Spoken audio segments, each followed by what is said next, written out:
Well, joining us now with her views, French journalist Nabila Ramdani. Nabila, good morning to you. I see that Nicolas Sarkozy warned of the consequences. Without the euro, there's no Europe. Without Europe, there's no peace and security. But without the Greek actually paying up, France losing 40 billion euros. Lots of minds being concentrated with this. Absolutely, but I think the outcome of tonight's meeting in Brussels between the 17 euro nations is sort of predetermined. I don't think there's any question of the eurozone not helping the Greeks in going through that crisis. I think President Sarkozy and Angela Merkel, Germany's Chancellor, have made it clear that they want, Europe to help Greece. It's not a time for finger pointing, but it's a time for solidarity and cooperation. So there's no question of course, Greece has to be bailed out. But I think the fundamental question will be under which conditions and the terms of the bailout. And the IMF will be pretty hot on that, I think. Indeed, and this difficulty of wanting a political solution when the economic solution, perhaps some are suggesting, is not achievable. Talk over the weekend as to whether Greece may actually have to default, even if there's a second bailout coming through. I think there's a meeting in July the 12th to actually discuss that.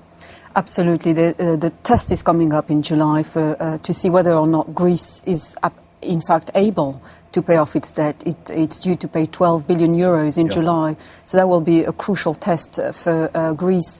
But I think, this bailout is taking place in the context of, we've seen yesterday, mass demonstrations, the government trying to push through austerity measures, which led to a crisis in the government. A new government is lined up in Greece.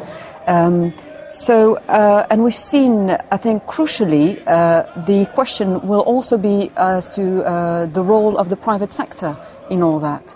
We've seen divisions initially between the founding fathers of the EU, France and indeed Germany, initially disagreeing on the role of the private sector, and now saying that indeed the private sector will have to play a role, but a voluntary role as opposed to a compulsory one. Germany was a little reluctant until France really put the screws, it seems, on Angela Merkel. And Papandreou is facing a vote of no confidence, or a confidence vote at least. Suggestions that the Greek economy is not structured to deal with this. There's no manufacturing base, for instance. This could still go horribly wrong.